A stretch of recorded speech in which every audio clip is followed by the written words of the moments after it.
देश की आर्थिक राजधानी मुंबई से सटे मीरा रोड और भाईंदर में चलने वाले सभी ऑटो रिक्शा परमिट को अब दोबारा सत्यापन यानी वेरिफिकेशन करना होगा।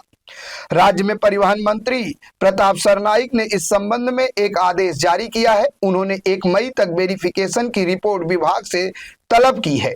ऐसे में परिवहन विभाग को जारी किए गए तमाम ऑटो रिक्शा परमिट का पुनः सत्यापन अगले 3 से 4 हफ्ते में पूरा करना होगा। महाराष्ट्र सरकार की तरफ से जारी बयान में कहा गया है कि मीरा भाईंदर नगर निगम क्षेत्र के वितरित सभी रिक्शा परमिटों और बेंजो का व्यापक पुनः सत्यापन किया जाए। इतना ही नहीं, 1 मई तक एक रिपोर्ट प्रस्तुत की जाए।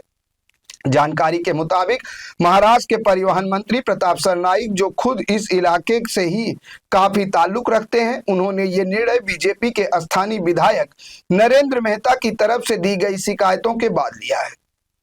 परिवहन मंत्री प्रताप सरनाईक ने कहा कि परमिट जारी करने की प्रक्रिया ऑनलाइन संचालित होती है, फिर भी फर्जी दस्तावेजों के आधार पर परमिट जारी किए जाने से संबंधित शिकायतें सामने आ रही हैं। इसी पृष्ठभूमि में मीरा भाईंदर नगर निगम क्षेत्र के भीतर उन घटनाओं की गहन जांच की जाएगी जहां कथित तौर पर कुछ विदेशी नागरिकों ने फर्जी अधिवास प्रमाण पत्र हासिल करके रिक्शा और टैक्सी परमिट प्राप्त कर लिए गए हैं।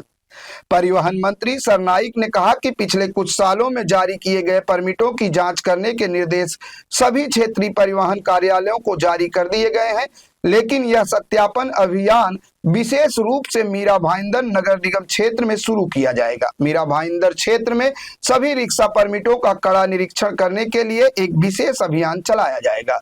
इसे सुगम बनाने के लिए 1 महीने का विशेष शिविर आयोजित किया जाएगा, जिसके दौरान प्रत्येक दस्तावेज की बारीकी से जांच की जाएगी। परिवहन मंत्री प्रताप सरनाईक ने आगे कहा कि इस अभियान के लिए आवश्यकता अनुसार अतिरिक्त अधिकारियों और कर्मचारियों को तैनात करने के भी आदेश जारी किए गए हैं।